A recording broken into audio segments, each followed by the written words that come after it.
Okay, so today we're going to be talking about the MLA format. And so I'm going to go over a couple resources with you. The first would be, or first one I'm going to discuss here is the MLA format checklist. So I have several things written down that will be of benefit to you to go through and just check one by one as you go to make sure that your paper conforms to these items.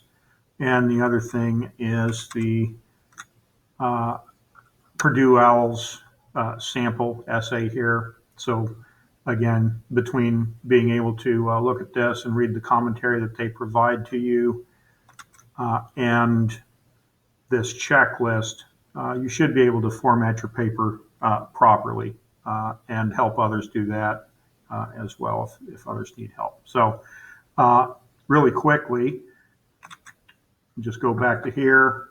So you can go through, this is about 9 or 10 pages of various comments and whatnot about the MLA style all the way through and including the works cited page. So this is an entire essay that you can look at and see what the deal is here. So the green boxes, of course, contain explanations of style guidelines. The blue boxes, which is really what I'm concerned with here, contain the other comments about writing and citing MLA style. So first thing I want to point out, whenever these papers get graded for format, generally speaking, we're just going to start right up here in the top corner.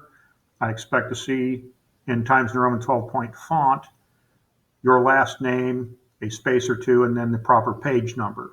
So, and I'll check the next page. So there's last name, page number 2, last name, page number 3, so on and so forth. These should be 1/2 inch from the top margin and about 1 inch from the side margin. So the entirety of the paper is 1 inch, but that's where this should be located. Okay. On the next line, you've got your name,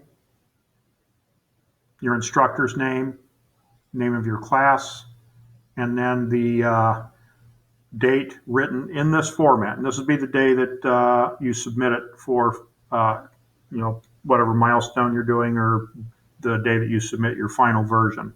So it'll be the 2-digit day, followed by the month spelled out completely, followed by a 4-digit year. Again, as they tell you here, do not abbreviate the month. Okay. Very next line, and notice there's not an extra space here or anything like that. The very next line, you're going to have the title, again, centered, written in 12-point Times New Roman font. There's no bold anywhere there. Okay. It's not underlined. It's not italicized. It just looks like the rest of the essay. Okay. Next, we have, this should have been indented, by the way. So next we have the body of the work. Okay. Body of the work, everything is Times New Roman 12-point font. Everything is double spaced. Everything is indented 1 inch. See how this is all on the same indent. Please note the right is a ragged indent. Okay, so this does not go in a straight line on this side. Obviously, this side does. Now then, they give you information on using secondary headings here. So level 2 headers, again, they're done this way. This is something you might want to use whenever you are writing lengthier essays.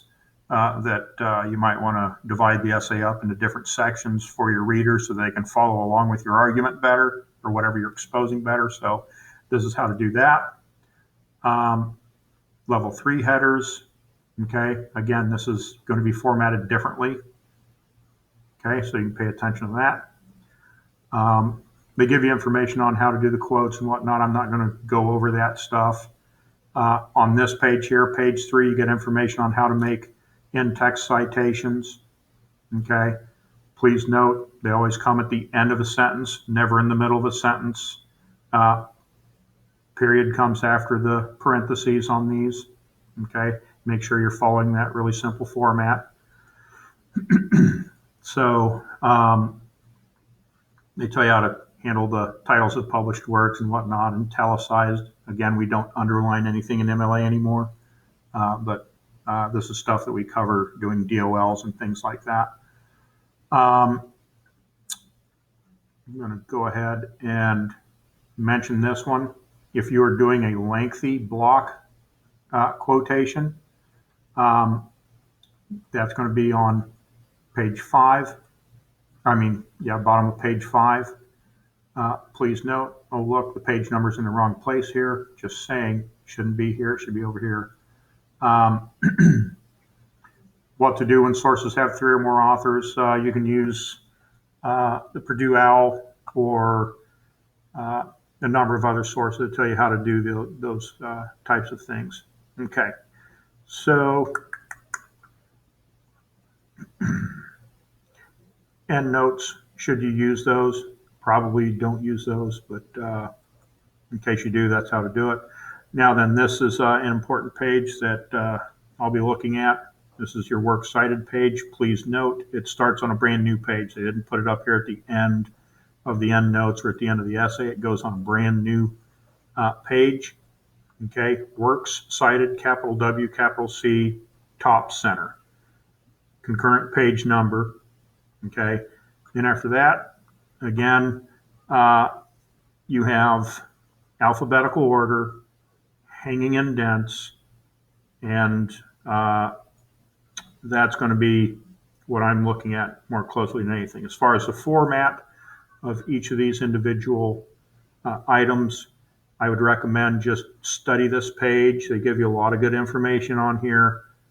So go through and read this with your source that got provided to you on Google Classroom. And once you think your paper's done, you can use this document. I'm going to change its name real quick.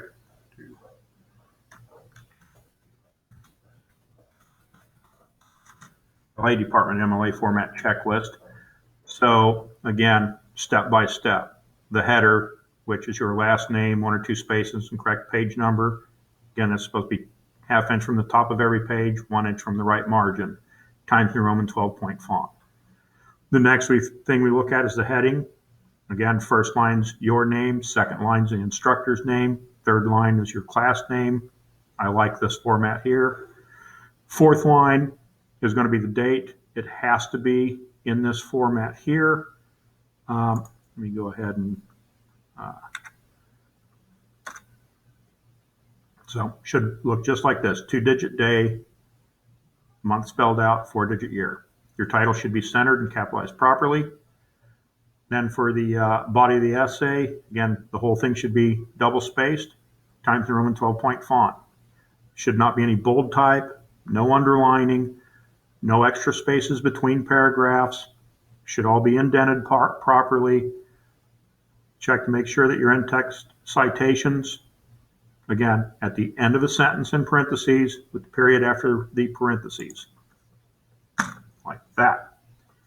Works cited page, again, titled at the top center of a new page with properly formatted entries. Following works cited entries should use hanging indents, be in alphabetical order, include URLs if you're using web-based sources.